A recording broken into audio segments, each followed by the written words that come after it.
Welcome, everyone. Welcome to Black Man Speak. I'm your co host, the J.R. Stewart. And I'm your co-host D. Tommy D. Duncan III, otherwise known as TD3 Jimmy. It is Wednesday night, February the 26th, 2025. Jimmy, if it's Wednesday night, It's certainly Black Man Speak. So if you haven't already, please hit that like button, the notification bell, so you'll be notified when new shows are uploaded, which is every Wednesday at 9 p.m. to 5 different streaming platforms. And if you're here watching the show live, invite a friend, family member, a neighbor, a co-worker, so you guys have something interesting to talk about for the rest of the week. With that being said, Tom, let's do what we do best, which is bring information to social media about the Black community. So, and I know we have two very interesting guests that are returning, and so it's always an excitement. We're always excited when they're here as guests because we also learn so much about real estate. So Tommy's done a wonderful job once again in lining up a great talent to come on and share information with everyone. That being said, Tom, like I said, let's do what we do best. all right, folks. We of course, have another great show for you tonight. We're going to have our real estate experts back, Mr. Dwight Johnson and Mr. Terrell Richard, the guy who finds the property and the guy who funds the property. And we're going to talk a little bit about what they have seen in the rearview mirror over the last year, and then what they are seeing over the next year based upon policies that may change the trajectory of real estate, at least for the short term. But before we get to that, folks, we have got to acknowledge a couple of giants that we have lost since our last show in the last week or so, Jimmy. And I mean, we've got some names that you are likely going to know that, man, have passed to the realm of ancestors. So let's go ahead and get started. First, we have the beautiful and the talented Roberta Flack. Yes. This Grammy Award-winning and groundbreaking artist ascended into the realm of ancestorhood on February the 24th of 2025 at the age of 88. Though she penned many songs, her most famous hits are Killing Me Softly with his song and The First Time Ever I Saw Your Face, even though she had many other hits. Yes. Black became an overnight star in the early 1970s after Clint Eastwood used The First Time Ever I Saw Your Face in his film Play Misty for Me. Her song won Record of the Year at the Grammys and topped the Billboard chart in 1972. She became the first artist to win Record of the Year consecutively in 1973 with Killing Me Softly. She went on to record other hits in the 1970s, including Feel Like Making Love, Where's the Love with Donny Hathaway, and The Closer I Get to You, also with Donny Hathaway. She released Tonight, I Celebrate My Love in 1983 and Set the Night to Music in 1991. Flack was diagnosed with ALS, also commonly known as Lou Gehrig's disease, in 2022. Roberta Flack was born in North Carolina and raised in Arlington, Virginia. By the age of 15, she had received a full scholarship to the Howard University due to her talent as a pianist. The R&B singer taught music to teenagers in middle schools around Washington, D.C. through her 20s and signed with Atlantic Records in 1969 and released her debut album, First Take, that same year. Ladies and gentlemen, we, of course, would like to send our condolences to the family, loved ones, and those who knew and loved Roberta Flack. We have truly lost a giant. We truly have. That is true. All right, this next pretty face that you'll probably know. Also, for those of you especially who like the blues, you may know this face, Miss Gwen McCrae. Famed singer, most well known for the song Rockin' Chair, became an ancestor on February the 21st at the age of 81. Born Gwen Mosley in Pensacola, Florida, into a church-going musical family, the star started singing in the church at the tender age of 7 years old. She began her career as a teenager singing in local clubs with groups such as the Lafayettes and the Independents. She then met a young Navy sailor named George McCrae, who she married within a week. Yes, a week of meeting him. Wow. The couple signed on Henry Stone and Steve Alamo's TK Records, which would provide the groundwork for the later disco explosion. Gwen McCrae found success on the R&B chart as a solo artist with 1970 singles hit Lead Me On. In 1972, she released Always on My Mind, a track that would go on to be a hit for the likes of Elvis Presley, the Pet Shop Boys, and Willie Nelson.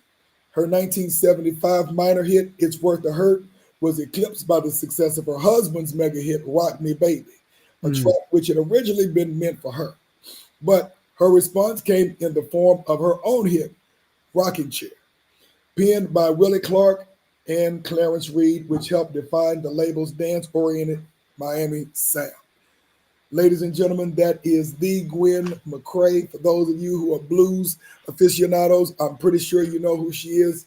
We Yes. probably want to give our condolences to her family.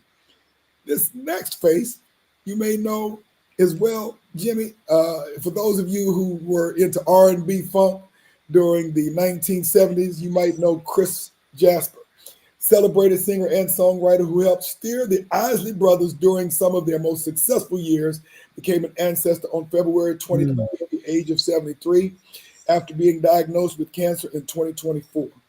The classically trained musician and composer, Jasper helped write, produce, and arrange much of the Isley Brothers' music from 1973 to 1983.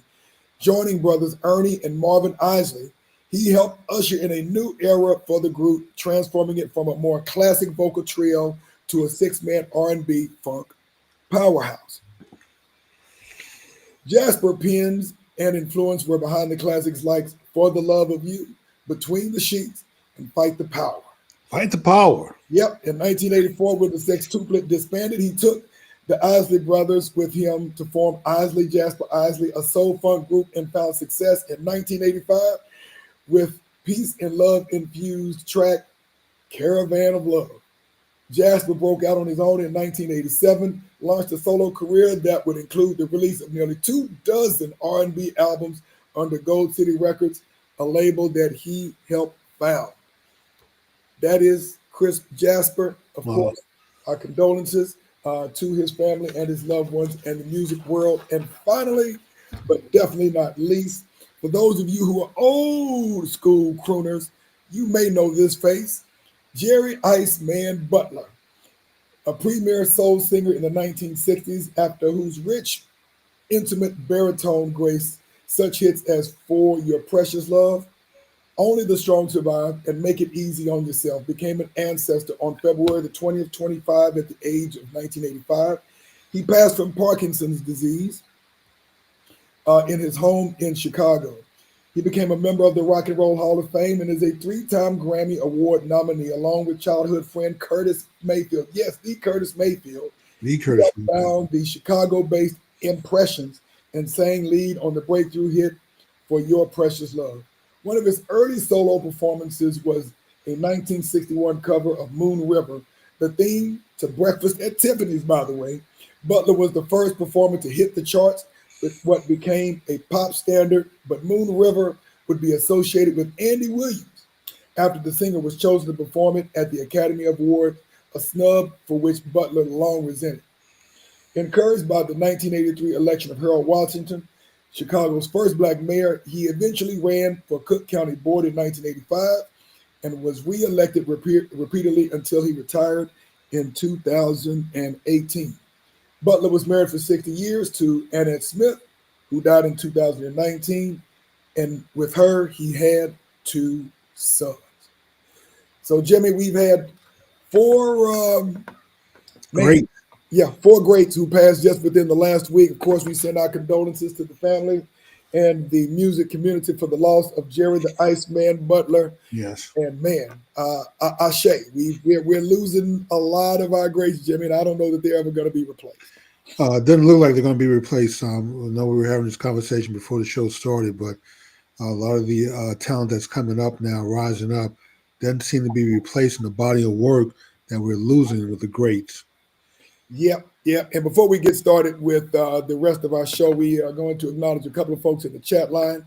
Okay, who do we have? Cousin Audrey K. Good evening. Glad to have you as always. We have Frederick V. Roberts, Esquire, in Prairie View, Texas. Of course, our fraternity brother. And then we also have Miss Tanya, of course, out of DeSoto, Texas. So we want to thank them for joining us. Anyone else out there who is checking us out, definitely join the chat line because I'm pretty sure you're going to have some questions as we bring in our two special guests for the evening.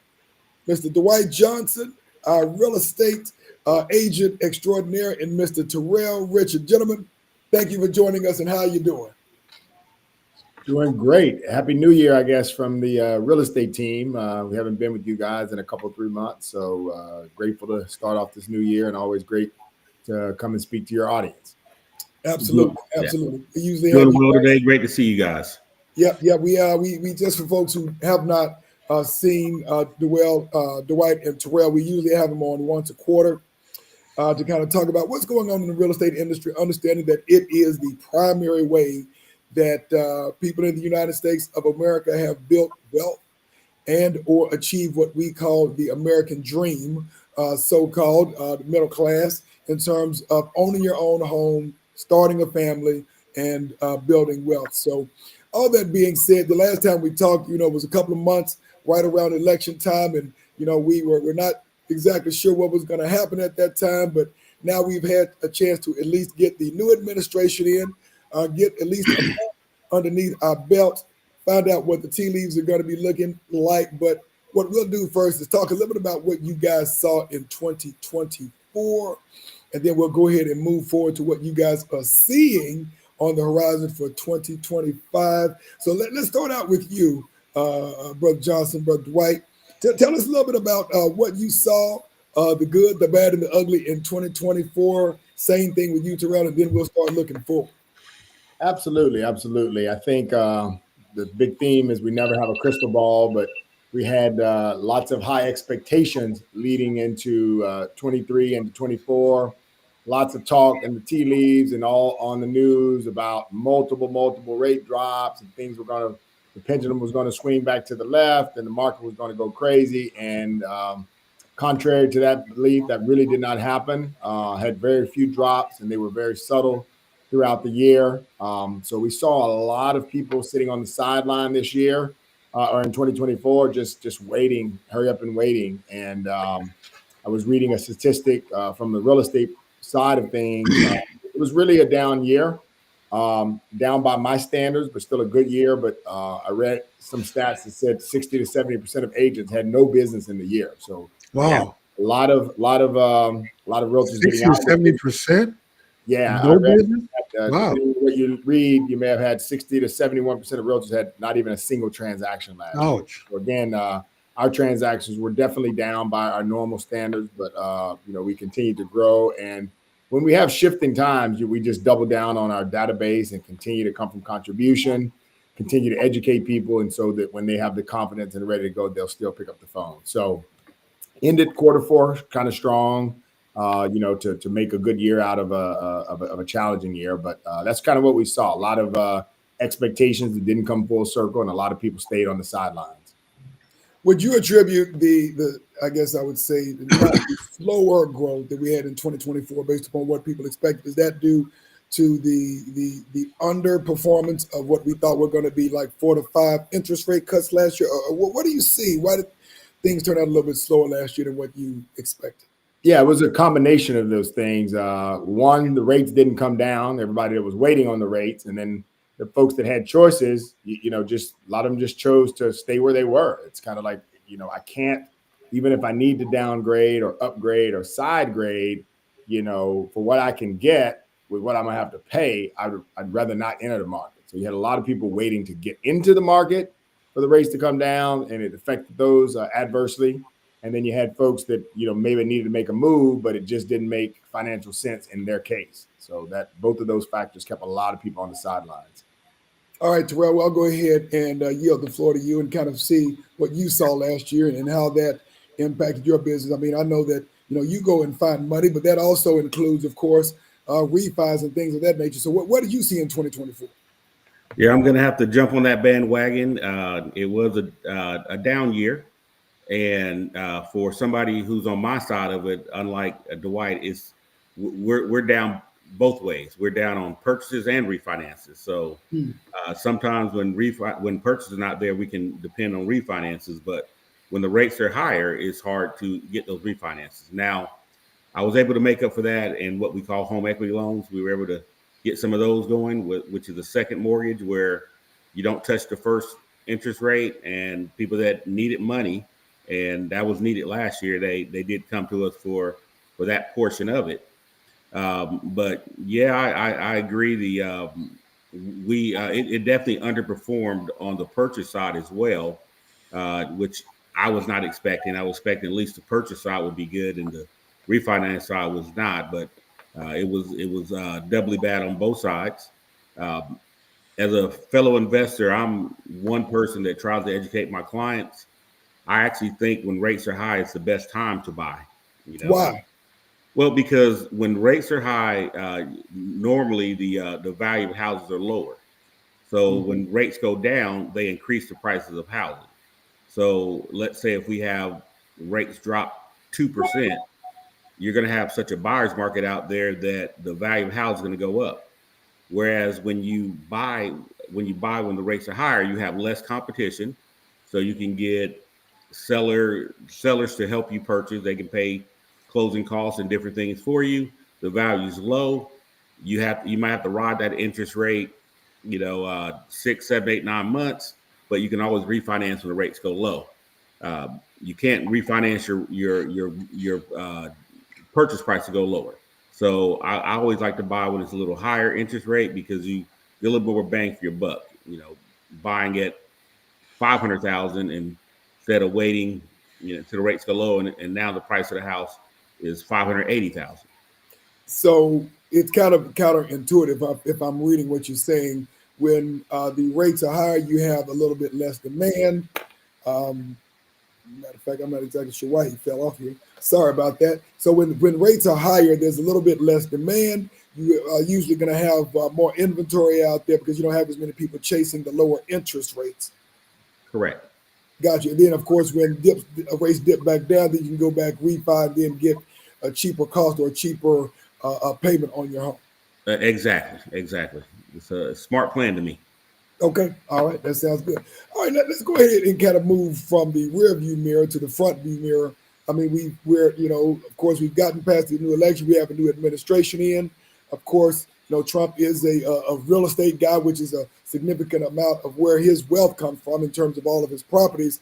So in the last, if we talk November, December, January, moving into February, almost March, what have you seen or are seeing thus far, just in terms of rhetoric, tweets, not really very much time in terms of policy yet, but what have you seen now in the transition from late last year to now thus far when it comes to potential real estate action? Immediately following the election, believe it or not, even though nothing really happened with the rates, from my seat, I saw an uptick in activity. I think a lot of it was just perception that things were going to change. And so almost immediately following the election, I saw an uptick in buyer business. I saw more people seeing houses. I saw houses that had been sitting, getting showings that were not getting it. So there was an immediate impact to right after the election. And I mean within weeks, you could see more showing activity. Then it seemed to level off. Now that we're into Q1, activity is steady. It's not high like immediately following the election, but it is steady.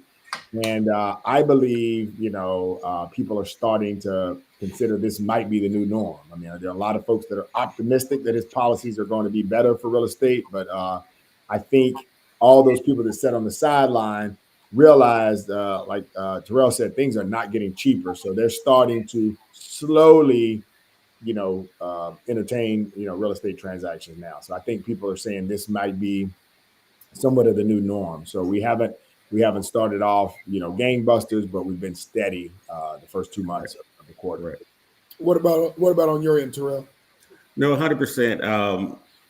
Every election year, regardless if there's a change or somebody else stays in term, hope brings eternal, and people, when something happens like an election, you usually get more activity. More people are hopeful, more people are wanting to do something differently. Might be also there's a new change in the year. You're going from one year to the next.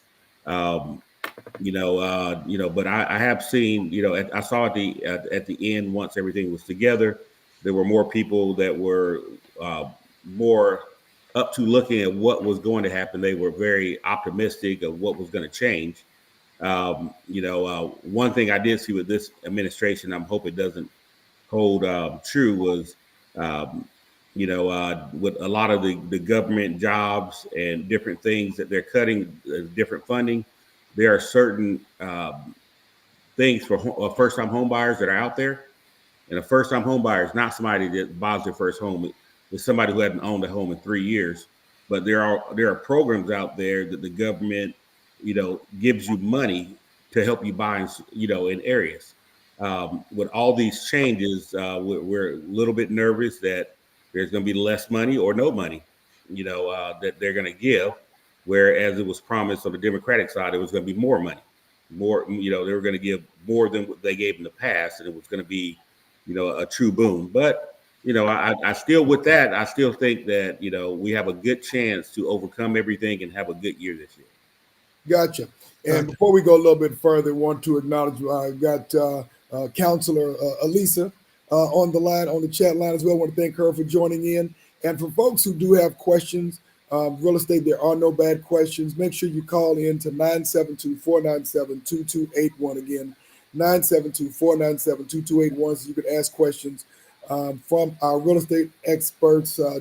And folks, of course, this is free. We bring the best talent to our show, to this platform, to help benefit our community. So let's go ahead and move forward. So kind of everybody, if I'm hearing this right, is kind of after November, things started picking up.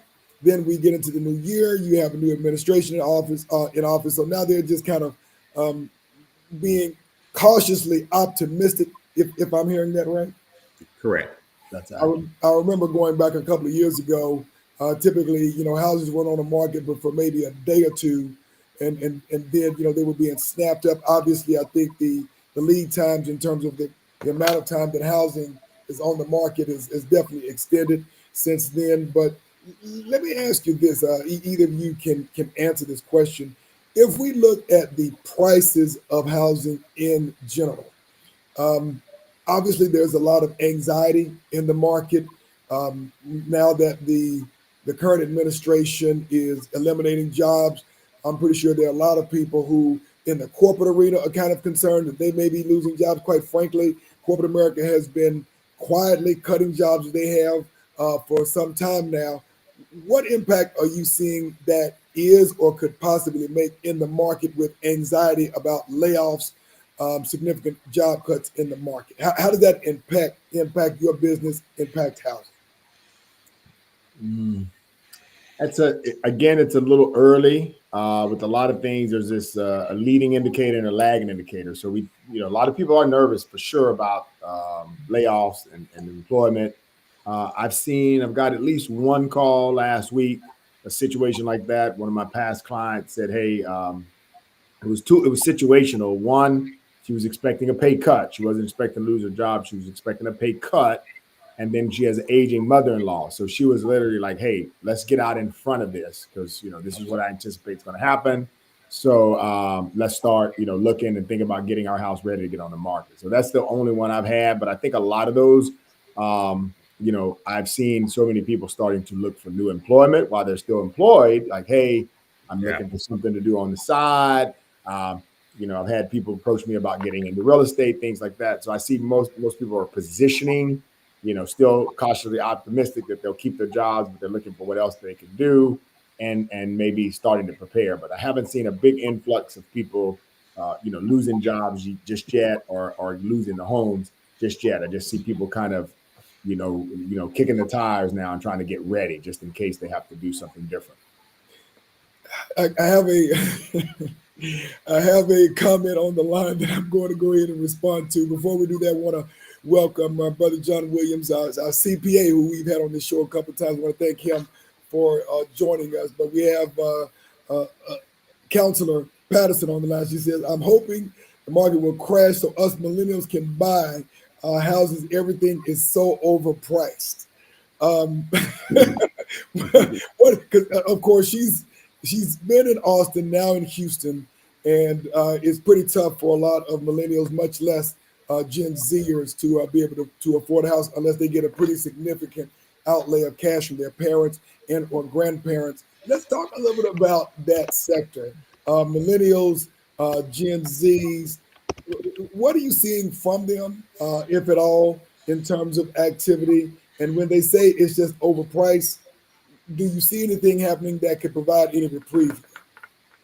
Well, I'll say with mine, what I've noticed, they're not us. They didn't grow up with the to me with the attitude of real estate was the number one thing to do, was to own, to buy, to purchase.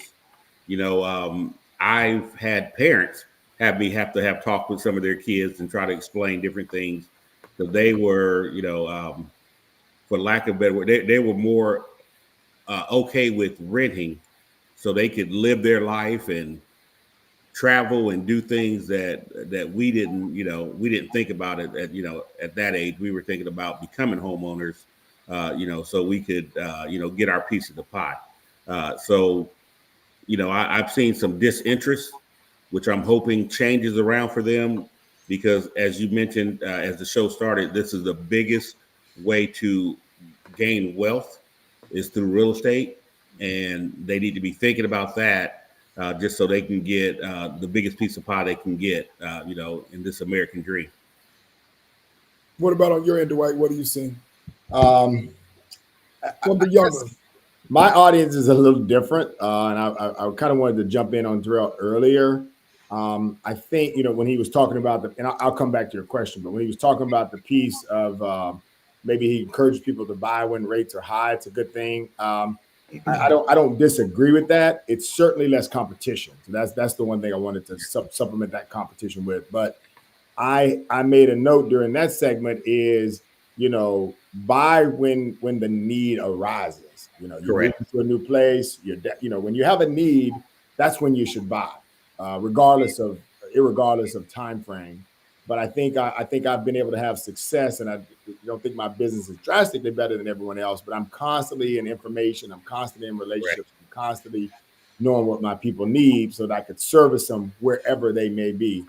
A lot of the millennials are, not wanting to buy stuff. Some of them are, though. And I was about to text you a picture. I put a young couple, and unfortunately, they don't look like us. I closed my youngest kids ever transaction at 21 and 19 yesterday. Wow. Cousin.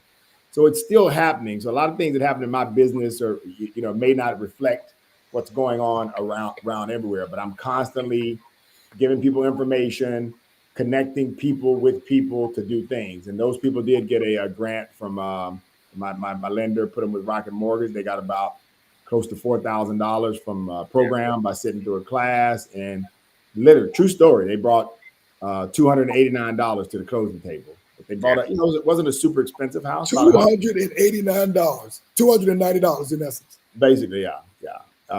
It wasn't a super expensive house. It was a Hispanic family. They owned a couple houses on the block.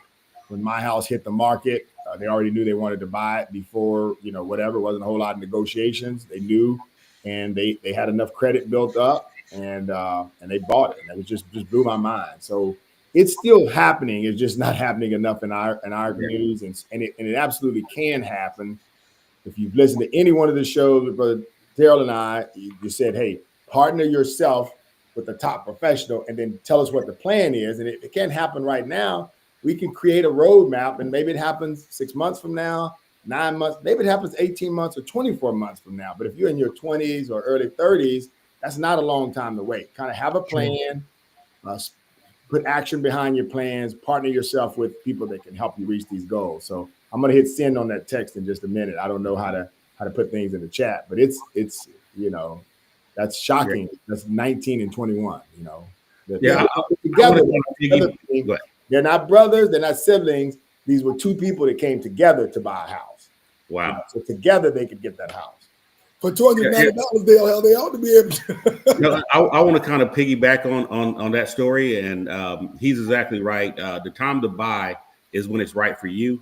Based on the story he was saying, when they came to $289, I don't know the exact number, but I can say last year I probably had 10 plus people not only not come to the closing with money, but we gave them their earnest money back, and it was because the houses were sitting so long, and the seller had to make it more attractive, so they paid their closing costs.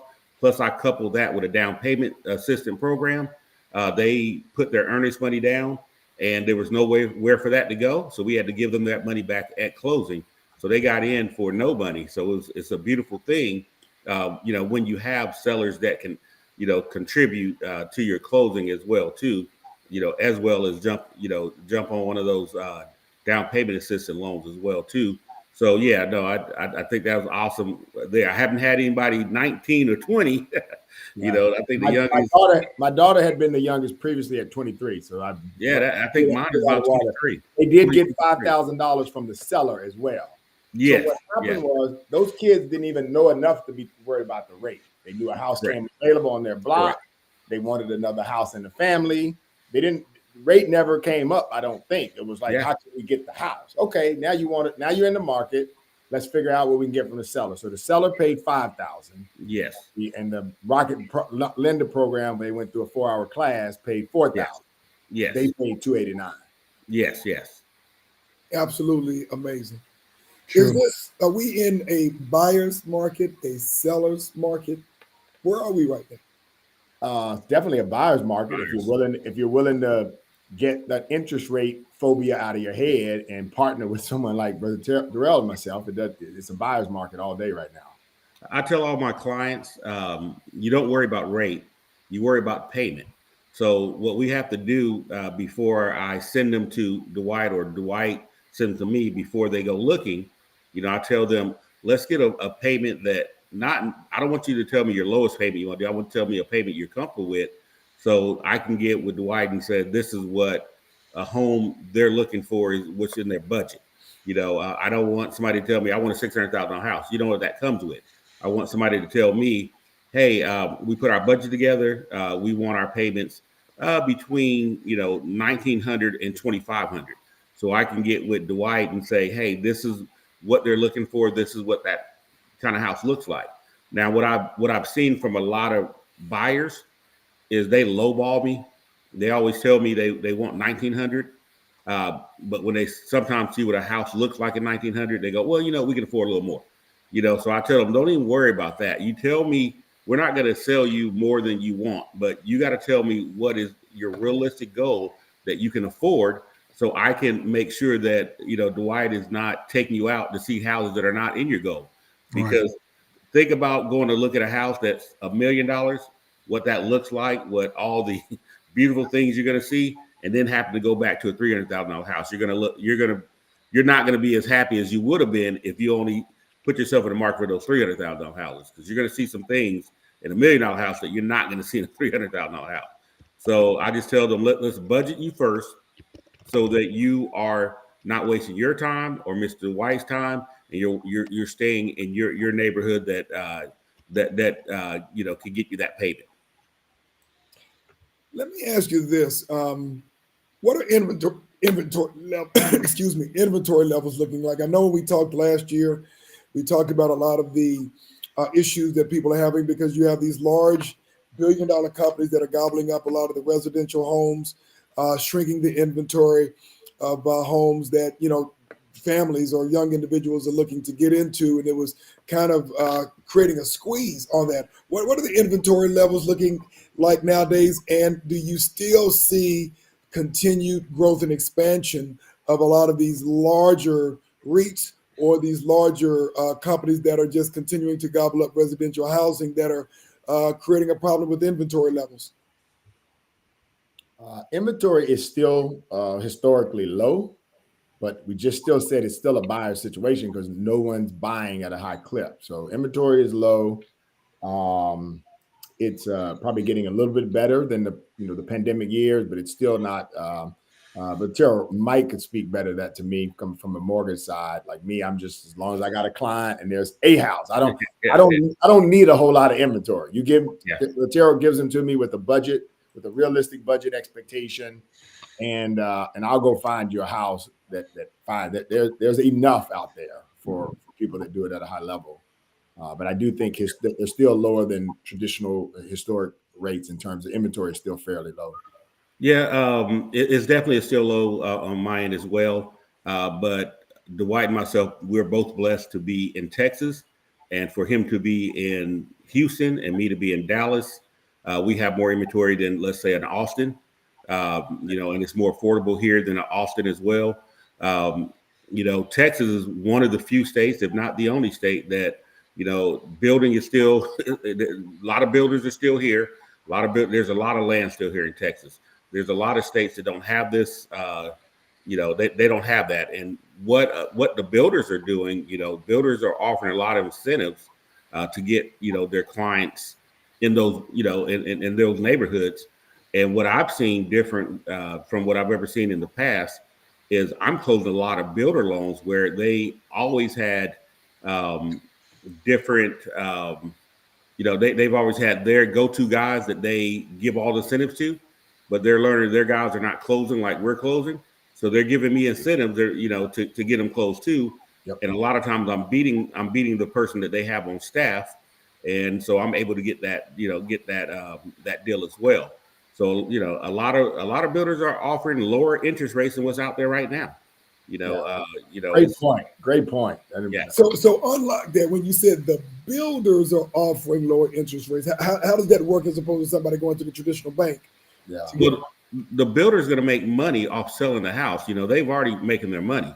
They're just doubling down or even tripling down when they get the money from you doing title and also them doing the loan.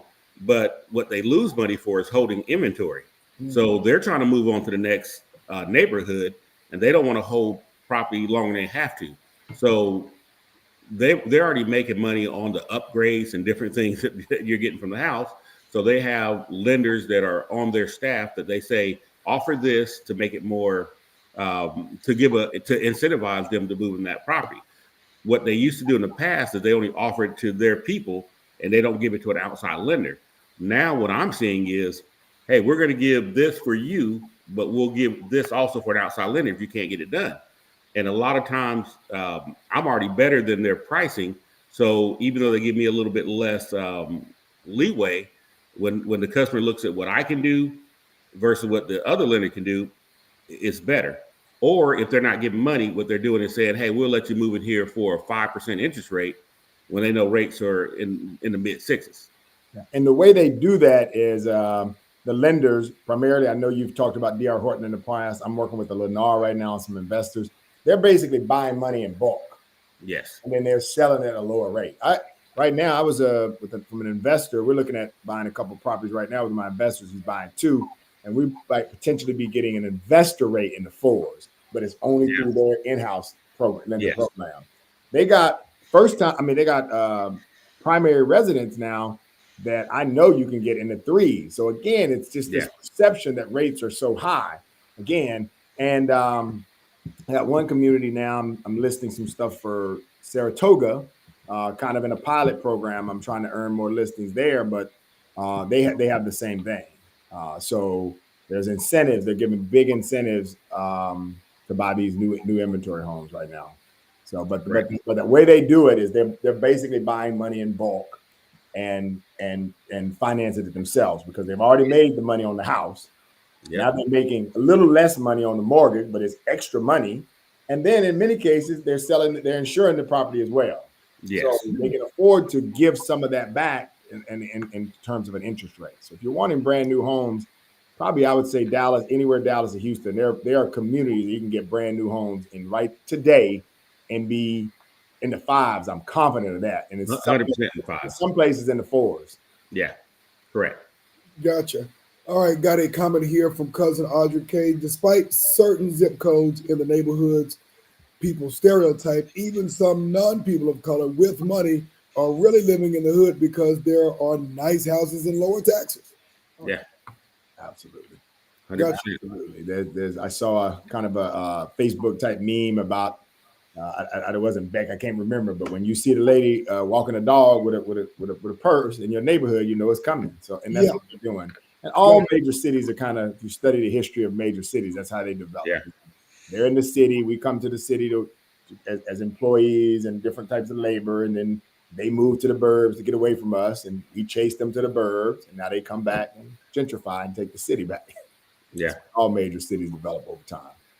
All right, folks out there who are watching, we have about 20 minutes, give or take, left in the show. If you have any questions, we have a call-in number. If you have any questions from Terrell or Dwight, 972-497-2281. Again, 972-497-2281. If you have any questions on real estate, do please call in while we still have some time, and we will go ahead and move forward with the conversation. So, we've talked about this. Jimmy and I have talked about this as well. We are least likely to be homeowners within our community in the United States.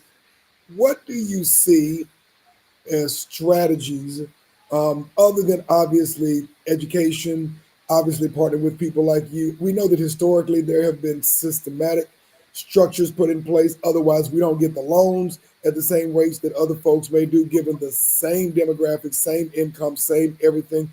We understand that there is redlining that still exists to this day.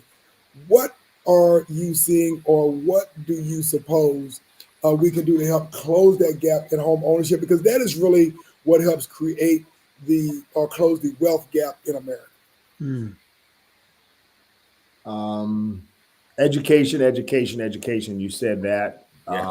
What does that look like when we talk about education? Shows like this and others, just platforms, a lot of NARAB, National Association of Real Estate Brokers. That's a national umbrella of black realtors. They always have education. They're on some tours around the country. That's their whole thing. So just go out and hear people speak, go to seminars.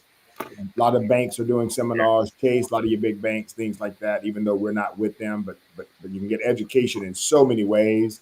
The other thing, little unorthodox, and we've touched on it once or twice, if we could get more people into the industry, because 90% of most people's clientele look just like them. That's someone asked me, a non-African American asked me recently, and I don't know. I have a pretty diverse clientele, but the majority being African American, but it's not 90% or 80% or anything like that. It is the majority, but I have a pretty diverse population. The average person's 95% of their client looks just like them. So if we could get more people into the field, mortgage, home inspecting, appraising, realtors. If we could get more people into the field, that right there might help in addition to the education. So last time you guys were on the show, Dwight, you talked about a program you guys had at your company, bringing on young people for interns. And I'm not sure, Terrell, if your company had a similar program, but can you guys talk a little bit about how to break into the industry? Let me kind of answer that, because I don't want to get away from that because there's some things that I'm doing that I think helps out. Okay. And then we'll go to that if you don't mind, sir. Go ahead. I 100% education, and I say also awareness. Where he did say, I would say 90, well, not 90%, probably 85% of my clients are African American, Hispanic. I probably have more Hispanics than African Americans because I'm working with two very prominent Hispanic realtors. So their clientele look like them, but I work with them, so I do get that business as well. But what I've done and what I've partnered with them to do is I'm going into churches, Black churches and Hispanic churches with them, and I'm doing first-time home buyer seminars. Explaining to the congregation, because that's who we want to reach. We want to reach those people that are not buying, who are in the congregation, who think their credit's not there, and we explain how we help them with their credit to maybe not buy today, but buy a year from now or maybe 6 months. And the biggest thing that I think I open their eyes to is one of the things I lead out with all of them is when they tell me, oh, rates are too high. And I say, what do you do, ma'am or sir? And they say, well, we rent. And I say, well, you pay a higher interest rate than anybody. because I have a guy right now that is, is going to buy a house and maybe pay $400 more a month than you, but in 5 years, that's going to be his payment if tax and insurance don't go up. 5 years from now, yours is going to be $200 higher. What happens in 30 years when he's paid off? Your payment's going to be probably $1,000 higher than you're paying then, and so you're never going to get away from that. So the only way to get away from that is to own. So I try to explain to them that is that if you want to be a renter for the rest of your life, you're going to be a renter for the rest of your life. If you want to own, you can be paid off in 10, 15, 20, 30 years, depending on what you're buying and depending on how, just how you take care of business and how you make sure that you're not, trying to upgrade every 5 years, something like that. But, it's a big thing to me to become a homeowner, because you can take control of your life. Without that, you're going to be depending on working or receiving Social Security, or which may not be here rest of your life, or you're going to be on the street. So I think it's very important for us to go out and find them. And the way that I found to do that is to set up, seminars at churches who are very open, and the people come. And I have known this, that and this is why marriage is important.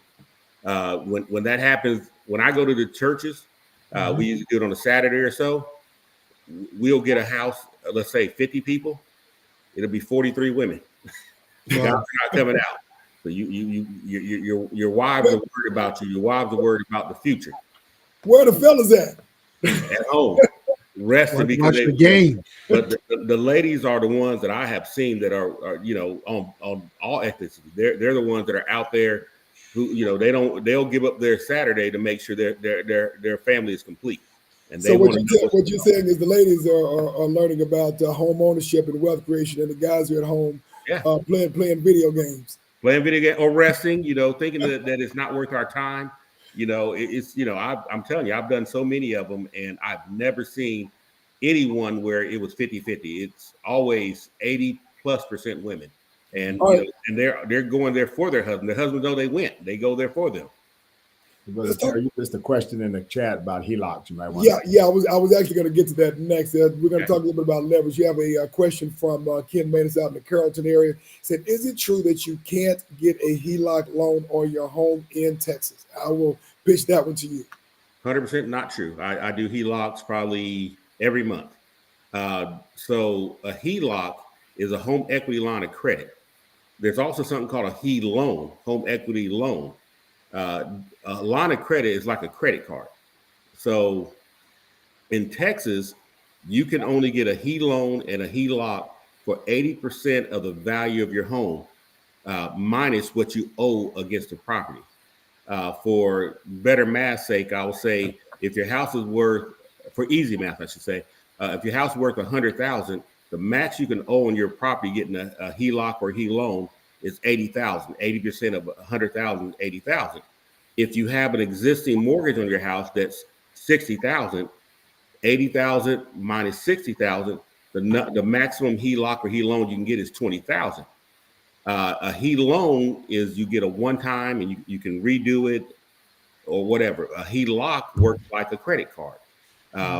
If I get you in there, and they're a little bit higher interest rate than a HE-loan, but the way it works is it's like a credit card. So if I got you a $20,000, like my example said, you got money out of HELOC and it's $20,000, and you pay $10,000 back. If you want to borrow more money from it, you have $10,000 available for you. You don't have to go see me. You can just literally click a button, move it from here, put it into your account, and go back to the $20,000.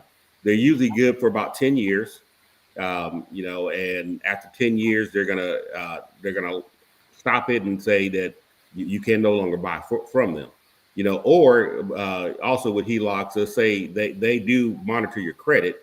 If your credit starts going down, they'll lock it then as well too. They'll the guy that started at 720 is now a 650, and he's no longer the risk we want. So they'll stop it and say that you're not able to keep borrowing from it, and you're gonna have to come back to us later on. But no, You can do HELOCs all day in Texas as long as you're under that, as long as you're not over that 80% max. Very good. And folks, we have about 5 minutes left in the show. If anyone else wants to ask any questions on the chat line, or if you'd like to call in, we have about 5 minutes before we'll be closing out this show. We want to thank, of course, Brother Dwight Johnson and Terrell Richard, our real estate experts, for sharing information to help our communities as it comes to building families, growing your wealth through real estate. So why don't we go ahead as we kind of narrow it down to the last couple of things. If you look at where we are right now, of course, nobody can really say for sure where the interest rates are going to go this year.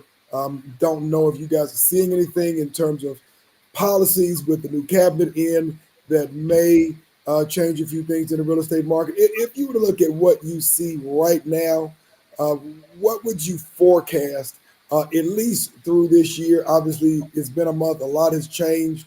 What do you guys see? What would you forecast conservatively through this year?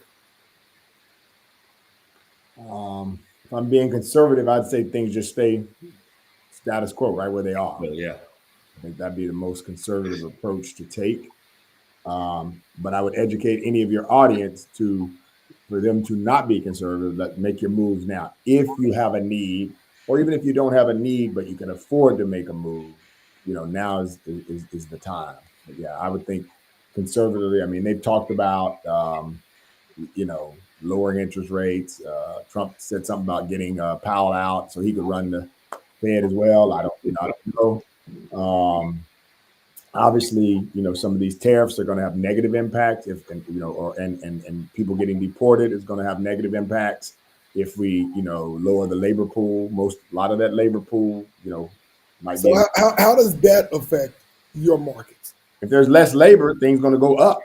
Houses go up anyway all the time. But if there's less people building them, or if materials cost more from another country, those things all in your economics 101, those things all are going to have a negative impact on price. Yeah. Gotcha. Because when we look at who's actually building houses, who's putting in the plumbing, who's putting on the roofs, makes complete sense. Yeah. So, and it's kind of a two-way thing, because that was a very good point Dwight made. I do believe that houses prices are going to go up, but I do believe rates are going to go down too, because what we have seen throughout history, and we have to judge history on what's going to happen currently, is when you have people with less jobs, you have people making less income, you have a lot of negative impacts. That's when that's when they drop. When everything's great, when everybody's, has their job, unemployment's down, all these different things, that's when rates go up, historically. So I do believe some of the policies that are out there right now, they are going to force rates to go down, but it's not going to help you out because the price is going to go up if we don't have the people that we have now to build them. It's going to go up, and, we're going to, so I'm going to agree with Dwight there. Price status quo. So rates may go down, but you're still going to, be able to have the same buying power because the price of the house went up. Gotcha. Win the battle, lose the war. That's right. Gotcha. That's right. Yeah. We do have a question in the chat line from Bozy. Scott says, can a property owner obtain a HELOC if the property is titled under an LLC? Yes. Do it all the time. So, I mean, you'd have to be the guarantor of the property, but yeah, we can do it under the LLC. All right. In that case, what I'll do is I'll give each of you an opportunity to make a closing statement, and then we'll call it a wrap for tonight's show. But I want to thank, of course, both of you. We've gotten some great comments on the chat line, and of course, you guys always bring great information. So we'll start with you, Terrell, and then Dwight. Okay. Well, I'm Terrell Richard. I'm with Efinity Mortgage. You can reach me at 214-924-1164, or you can email me at TIRRELL.RICHARD@EFINITY mortgage.com. And I would like to say that I just want to talk to you. I just want to understand what your situation is so we both can come together and kind of get a plan, whether it be a 2-month plan or a year plan. If you don't worry about your credit, we have plans for that as well too. But what we want to do is diagnose the problem, or if there's no problem, just get you started. All right, next you, Dwight. Yeah, again, I just always love coming here. I would just say, find you someone local. Real estate is local, even if you're not ready to do something or don't think you do it, get with somebody that's giving you information on a consistent basis so you can stay informed. That would be kind of my parting thing. I try to send newsletters. Well, no, I don't try. I send newsletters every month. So my people see what the rates are doing. I'm not even in mortgage. Every month, what the 52-week high is, and year over year, and month over month, days over days. So, just get with people that have a finger on the pulse, because real estate is hyper local. And don't be afraid. Don't get your information about real estate from anywhere other than real estate professionals. So if you're getting it anywhere else, you're probably getting bad information. I just gave you the example of these 19-year-olds bought a house with $200. Like, nobody's talking about that in social media or in CNN. Or the 10 o'clock news. Hey, Dwight, can people reach out to you for referrals? Absolutely. You don't know who to trust these days, so do it all the time, DFW and all over the country. I got a really solid network around the country, and that's what I would do. I've only did one deal in Dallas. I'm not a Dallas expert. Real estate is hyper local, but I know some strong people there, depending on what part of the metro you're in and what your goals are. Okay, great. Perfect, folks. We want to thank everybody who's joined us this evening. Every Wednesday, of course, we bring the best information on the internet. We want to thank you for sharing your knowledge with us, Bud Johnson and Terrell. As always, we look forward to seeing you every quarter so we can find out what's going on and how we help improve the lives, of our community. And Jimmy, I will let you close out this time, and then we will call it a wrap for this evening. I'm not the greatest closer, Tom. That's you. But I want to say I appreciate everyone who joined us tonight. Definitely appreciate 2 guests. They always bring it every time they come. Great information. And people, make sure you take their contact information, put it into your phone. You never know when you're going to need it. But when you need it. So you'll have it. And then you can always come back and continue to watch Black Man Speak, because these 2 gentlemen will be back about every quarter. So we have them on at least 3 times a year, and which we appreciate. So with that being said, we'll see you next week, same time, same bad channel. Good night, everyone.